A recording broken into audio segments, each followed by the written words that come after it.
गुरु नानक नगर की जो वर्षों से चली आ रही जो समस्याएं हैं, उस समस्याओं से लगातार लोग दो चार हो रहे हैं और बड़ी परेशानी का एक सबब बना हुआ है। और आज उपखंड कार्यालय में यहाँ ज्ञापन देने वार्ड के जो लोग पहुँचे हैं, ये 25 से 32 तक जो समस्याग्रस्त वार्ड हैं, उन वार्डों के लोग यहाँ पहुँचे हैं। और यहाँ उपखंड अधिकारी भी नहीं मिले, तहसीलदार जी भी नहीं मिले, और फिर नायब तहसीलदार जी को ज्ञापन दिया है। क्या समस्याएं हैं, क्या बात है, हरविंदर गर्ग जी जो पार्षद हैं वो बताएंगे। वार्ड संख्या 25 से 32 को स्थानीय प्रशासन ने एक गांव की तरह बना के रखा हुआ है और पानी की निकासी के संबंध में कलेक्टर महोदय से भी मिले थे और आज एसडीओ साहब से मिलने आए तो नायब साहब हमें मिले, तो हमने उनको ये बताया कि अगर पानी की समस्या तो मेन है ही है, उसके साथ आप देखेंगे तो जगह जगह कचरे के ढेर पड़े हैं, नालियाँ 8-10 दिन निकाली नहीं जा रही हैं और स्ट्रीट लाइटें आप देखोगे तो सारा संगरिया शहर ही अंधेरे में बसा हुआ है। रात को कोई लाइट नहीं जलती है और फर्जी बिल उठाए जा रहे हैं और हमने कम से कम 2 महीने से ये कह रहे हैं और लगातार चोरियाँ बढ़ रही हैं। तो इसलिए हमने आज ज्ञापन दिया है कि हमारी इन मांगों पर अगर सुनवाई नहीं की तो हम जल्दी धरना प्रदर्शन करेंगे और जिसके लिए प्रशासन जिम्मेवार होगा। तो क्या इस संबंध में जो ईओ साहब जो यहाँ खाली रहती है सीट, तो वैसे वो मैंने एक्स्ट्रा चार्ज में पर बात की होगी आपने? मैंने पोल के संबंध में बात की थी कि लाइटें सारी खराब पड़ी हैं, रात को जल नहीं रही हैं, तो रोजाना ये कहा जा रहा है कि आजकल में हम इसका टेंडर खोल रहे हैं और लाइटें करवा देंगे। लेकिन गाहे बेगाहे जो कुछ सत्ता पक्ष के लोग हैं उनके वार्ड में तो 1 घंटे बाद लाइट चेंज हो रही है, लेकिन कुछ वार्डों में तो बिल्कुल भी ध्यान नहीं दिया जा रहा और विशेषकर गुरु नानक नगर की ओर। कि आपके कहने का से है जो कांग्रेस के चेयरमैन हैं वो एक दलगत के हिसाब से काम करवा रहे हैं? नहीं, दलगत तो है ही है, उसके साथ साथ जो जिनके पार्षद ज़्यादा हैं घर के, उनके लिए विशेष अभियान चल रहे हैं। ठीक है। और मैं निवेदन करूं कि जैसा मैंने कलेक्टर साहब से भी ये कहा था कि वार्ड नंबर 25, 26 और 27 की एक व्यवस्था के लिए एक नाला निर्माण हुआ था और जिसका साइफन रेलवे लाइन के नीचे से बनाया गया था आउटर सिग्नल के पास, और उसके लिए 20-22 लाख रुपए का भुगतान भी नगर पालिका द्वारा रेलवे को किया गया, लेकिन उसको मिट्टी डाल के बंद कर रखा है और पैसे लगने के बावजूद वो काम बीच में रोक रखा है। बिल्कुल, वो सिर्फ बात वही है कि हमारे पार्षद ज्यादा हैं, हम ये पानी गंदा इधर नहीं आने देंगे, जबकि उधर बहुत जगह दूसरे चाहे डूब जाए। और एक आपके टिब्बी बस स्टैंड का जो नाले का बहुत दावे किए जा रहे हैं, उसकी क्या हालत थी? उसकी हालत तो उल्टे बांस बरेली को है। नाले का जो दिशा होनी चाहिए थी वो उत्तर से दक्षिण होनी चाहिए थी।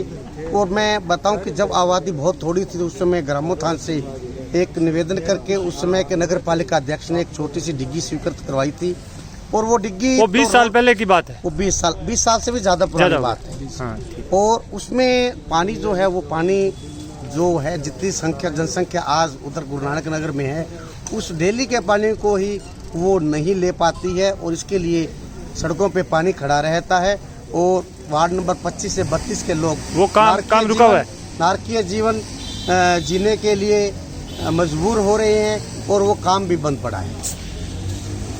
जो स्थानीय वार्डवासी है वो किस तरीके से रोजाना ये पानी निकासी, स्ट्रीट लाइट और जो सामान्य व्यवस्थाएं हैं उसके लिए किस तरीके से जूझ रहे हैं, क्या दिक्कतें हैं? देखिए, समस्याएं इतनी ज़्यादा है जी। गलियों में पानी कीचड़ पड़ा रहता है जिससे मच्छर और आगे बीमारियां आने की बहुत ज़्यादा संभावना रहती है। लोगों ने, आप जाके देखो, गलियों में घरों के आगे दीवारें बनवा रखी है ताकि गली का पानी अंदर ना जाए। अब वो रोज़ नए घर उनसे करके बनवा नहीं सकते और जो पानी की जो निकासी है वो ले नहीं रही है नाली। सबसे बड़ा रीज़न यही है, नाली बिल्कुल पानी है वो थोड़ा ले पा रही है और वो पानी वहीं गलियों में रह जा रहा है। ठीक है। और उसके कारण क्या है कि वो पानी बिल्कुल सड़कों पे आ जाता है, लोगों के घरों में भी थोड़ी सी बारिश आती है लोगों के घरों में चला जाता है।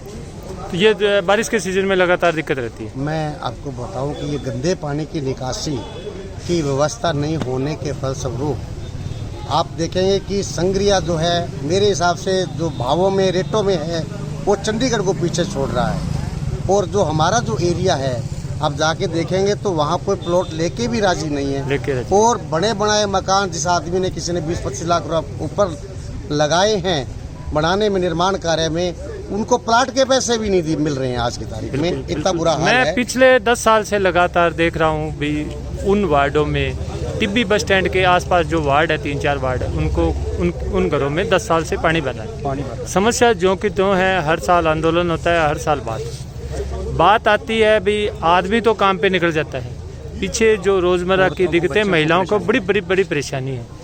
किस तरीके की महिलाओं को ये परेशानी आ रही है? जब तक घर में पानी खड़ा रहता है तो हर चीज़ अस्त व्यस्त हो जाती है, बच्चों की पढ़ाई भी खराब हो जाती है, हर तरीके की दिक्कतें हैं। आप तो अपने शब्दों में बताइए कि किस तरीके की दिक्कतें यहाँ आपको होती। प्रशासन इन वार्डों में बिल्कुल भी ध्यान नहीं दे रहा है और औरतों को इतनी परेशानी होती है कि उन्हें डिब्बे लेकर पानी निकालना पड़ता है बारिश के मौसम में। बच्चों को स्कूल भेजने के लिए किसी न किसी के ट्रैक्टर ट्राली के हिसाब से या घर से किसी तरीके से निकालने पड़ते हैं। घुटनों तक पानी भर जाता है, बड़ी मुश्किल से हो रहा है। मैंने विधायक जी से भी, जो कांग्रेस के विधायक हैं अभिमन्यु पुनिया जी से भी आग्रह किया था कि एक सर्वदलीय आधार पे या एक शहर के हितों को देखते हुए एक सभी पार्षदों की या सभी मुख्य लोगों की एक बैठक बुलाई जाए, ताकि ये जो गंभीर समस्या है जो हर 3-4 महीने बुरी तरह पूरे साल झेलनी पड़ती है, पर 3-4 महीने एक बड़ी परेशानी का सबब है। क्या ऐसा प्रयास होना चाहिए कि एक सभी मंचों के मुख्य जो लोग हैं इकट्ठा होकर इस बात को, इस समस्या को निस्तारण के लिए प्रयास करें? आपके माध्यम से ये संदेश देना चाहेंगे कि 25, 26, 27, 28 सारे वार्डों के साथ प्रशासन द्वारा, एडमिनिस्ट्रेशन द्वारा हमेशा ही सौतेला व्यवहार किया गया। पानी निकासी की समस्या विनोद जी आज से नहीं है, बहुत पुरानी समस्या है। बिल्कुल। जो भी आता है वो प्रेफरेंस ये कहता है कि आपका सारा निदान करेंगे, और सत्ता में आने के बाद कोई भी प्रशासन का बंदा उधर ध्यान ही नहीं देता। जैसे शहर की हर व्यवस्था से दूर रखा जाता है, कोई सुविधा नहीं है। जैसे भाई साहब ने कहा, पानी निकासी की इतनी तगड़ी प्रॉब्लम आती है, डब्बे ले लेके घरों से बाहर अड़ोस पड़ोस वालों में झगड़ा होता है, क्यों हम निकालते हैं पानी, उनके घर में घुसता है, तो वो आपस में झगड़े का कारण भी होता है। एक बात आइए, जब आपने विज्ञापन दे दिया है, लंबा चौड़ा ज्ञापन दिया है, लंबी चौड़ी समस्याएं लिखी है, समस्याएं भी वास्तविक धरातल स्तर पे काफ़ी बड़ी है, आगे आपका क्या रहेगा? हमारा तो यही प्रशासन से निवेदन है कि हमारी समस्या सॉल्व की जाए, नहीं तो हम धरना प्रदर्शन कर चक्का जाम की कार्रवाई करें। हाँ, प्रिंस मिटा जी, आप बताइए कि किस तरीके की ये दिक्कतें हैं। आपने भी कुछ 2-3 दिन पहले खूब प्रदर्शन किया जिसमें सैकड़ों महिलाएं थी और बड़े स्तर पे ये काम यहाँ था, तो मैं सोशल मीडिया के माध्यम से बताना चाहूँगा कि पिछले 3.5 साल से हमारा जो यह चेयरमैन है सुखबीर सिंह जी सिद्धू, इनके द्वारा धरातल पर कोई काम नहीं किया गया। सिर्फ और सिर्फ इन्होंने वाहवाही लूटने का काम किया है। दावे तो खूब बड़े हैं, सिर्फ खोखले दावे हैं, कुछ भी नहीं है, खोखले दावे हैं। आपकी इस बात का क्या आधार है? आप तो सीधा डायरेक्ट चेयरमैन पे आरोप लगा रहे हैं। बिल्कुल सीधा आरोप लगा रहे हैं हम चेयरमैन पर।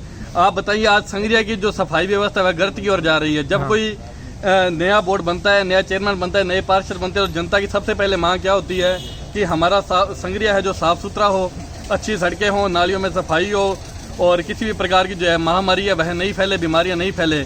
उसके बाद के जो कार्य हैं, विकास कार्य हैं, चाहे सड़कें हैं, नाली निर्माण है, वह बाद के कार्य हैं। लेकिन जो प्रथम पंक्ति का कार्य था उसमें ही नगर पालिका पूरे 3.5 साल में विफल रही। और मैं तो यह कहूँगा कि नगर पालिका की जो अध्यक्ष कुर्सी पर है, अध्यक्ष को नया बिठाकर ऐसे लग रहा है कि किसी ठेकेदार को बिठा दिया गया हो, क्योंकि ठेकेदारों को लाभ पहुंचाया जा रहा है। जो उनके चाहिए थे ठेकेदारों ने टेंडर दिए जा रहे हैं, जो काम आज से महीने पहले हो गया उसका टेंडर अब निकल रहा है। आप तो बहुत गंभीर आरोप लगा रहे हैं। उनका नारा है अभी, मैं बेटा हूँ, नेता नहीं हूँ, मैं संगरिया का बेटा हूँ और संगरिया का सबसे ज्यादा चिंतक मैं हूँ। संगरिया की जनता आज इस चेयरमैन से सबसे ज्यादा पीड़ित है। आगे अनेकों पहले कई चेयरमैन आए थे और आगे भी आएंगे, लेकिन इस चेयरमैन से सबसे ज्यादा पीड़ित है संगरिया की जनता है। वह जिसने ऐसा चेयरमैन कभी नहीं देखा जो सिर्फ हवाओं में काम करता है, सोशल मीडिया पर बोलने का काम करते हैं। आप हमारे चेयरमैन हो, आप उन 26 लोगों के भी चेयरमैन हो। आज हमने आपको वोट नहीं दिया, आपका समर्थन नहीं करते, हमारी विचारधारा अलग है, आप हमारे भी चेयरमैन हो, लेकिन इनके द्वारा हमेशा से ही सौतेला व्यवहार किया गया। बीजेपी कांग्रेस एक अलग मुद्दा है, आम जनता का मुद्दा एक अलग है। और आपको एक बात और बताना चाहूँगा, नए जाने इनके साथ जो पार्षद हैं, कई पार्षद तो ऐसे जो खफा हैं इनसे, बड़े हास्यास्पद बात है। हाँ, कि कई पार्षद इनसे खफा है। चेयरमैन इनको धुतकार दिया, उनका फ़ोन नहीं उठाते, उनसे मिलते नहीं हैं, उनको टाइम नहीं देते हैं। लेकिन वह पार्षद पता नहीं किस दबाव में है, उनके ऊपर ऐसा कौन सा दबाव है, उस कार्यक्रम में जाते हैं और ताड़ियां बजाते हैं। ऐसे पार्षद बिल्कुल मैं ये देख रहा हूँ कि आज इतने लोग इकट्ठे हुए, अभी कुछ लोग चले गए हैं। जैसे पार्षद की संख्या में आप 2 लोग ही पहुँचे हैं। जो देखने वाले उनको ऐसा प्रतीत हो रहा है भाई जैसे आपके 2 वार्डों में समस्या है, बाकी वार्डों में समस्या नहीं है। जबकि अन्य वार्ड भी ऐसे हैं जहाँ बहुत दिक्कतें हैं, बहुत पानी की और की निकासी की दिक्कतें हैं। उस दिन भी जिस आप 25 नंबर वार्ड की आप जिक्र कर रहे थे, सैकड़ों महिलाएं वहाँ खड़ी थी, तो मैंने देखा उस वार्ड के पार्षद भी मौजूद नहीं थे। वो बात आपकी सही है। कई बार क्या होता है कि कोई पार्षद है, किसी प्रकार का कोई दबाव मानते हैं, उनको ऐसे होता है कि आगे हमने चुनाव लड़ने हैं या चेयरमैन हमारे धनाढ़ हैं, किसी प्रकार का हमें नुकसान ना पहुंचा दे। हमें किसी बात का खौफ नहीं है, ठीक है, 1% किसी बात का खौफ नहीं है। और आपको बताना चाहूंगा, चाहे मैं 21 से पार्षद हूँ, हरविंदर जी 30 से पार्षद हैं, हमारे लिए पूरी संगरिया की जनता एक बराबर है। संगरिया की जनता के लिए कोई भी उनका कार्य होगा, कोई भी उनको किसी भी प्रकार की समस्या आएगी, हम प्रत्येक वार्ड के लिए खड़े हैं, प्रत्येक जनता के उस प्रत्येक अंतिम व्यक्ति के लिए खड़े हैं और अंत तक लड़ेंगे।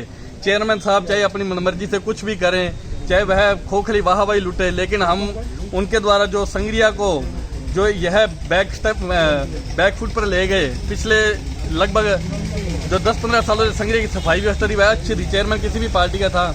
लेकिन आज इतनी गर्त होगी, आप किसी भी जो सुलभ शौचालय बनते हैं आप उनकी जाकर एक बार फोटो खींच के देखें, वीडियो बना के देखें। सफाई कर्मचारी हैं, उनके ऊपर किसी प्रकार का कोई दबाव नहीं है। चेयरमैन साहब का कोई उनको कह दिया अगर 2 घंटे उनकी ड्यूटी दें तो 1.5 घंटा ड्यूटी देकर बैठ जाते हैं। तो मैं कहना चाहूँगा कि पूरे शहर को गर्त की ओर इन्होंने भेज दिया है। सोशल मीडिया के माध्यम से आपसे भी निवेदन करूँगा, इस मांग को आप ऊपर तक उठाएं, कलेक्टर तक या उससे आगे तक यह मांग जाए। चाहे मैं बीजेपी का हूँ, रविंदर जी बीजेपी के हैं, कोई कांग्रेस का, उससे हमें कोई मतलब नहीं है। आज हम जनता के लिए इकट्ठे हुए, जनता की मांग के लिए इकट्ठे हुए हैं। गुरु नानक बस्ती की, गुरु नानक नगर की जो यह मांग है, 5-7 वार्डों की लंबे टाइम से मांग उठा रहे हैं और नगरपालिका संगरिया द्वारा खोखली वाहवाही लूटी गई है, लेकिन उसके ऊपर धरातल पर कोई कार्य नहीं किया गया। इसके अलावा सफाई व्यवस्था शून्य है। लाइट व्यवस्था की आप बात बताना चाहूँगा, जब किसी पोल पर लाइट खराब हो जाती है और लाइट सही करने वाले जो कर्मचारी वो यह बोलते हैं कि लाइट के लिए हमारे पास ड्राइवर नहीं है, लाइट नहीं है। अब ऐसी नगरपालिका आप देखिए, लूटने के लिए तो वहाँ पर करोड़ों सामान्य सुविधाएं, जो सामान्य सुविधा है वो भी नहीं है, लेकिन जब वहाँ से ठगी मारनी है, लूटना है, तो वहाँ पर करोड़ों रुपए हैं। एक लाइट लगाने के लिए नगरपालिका में लाइट नहीं है। ऐसी दुर्गति नगरपालिका। ये है पार्षद प्रिंस पिड्डा और हरविंदर गर्ग के साथ वार्ड के सभी मुख्य लोग यहाँ उपस्थित हैं और जिस तरीके से इन्होंने समस्याएं बताई है, लंबी और पुरानी समस्याएं हैं, इसके निस्तारण के लिए आज यहाँ उपखंड कार्यालय में आए और यहाँ उपखंड अधिकारी के नाम से ज्ञापन दिया।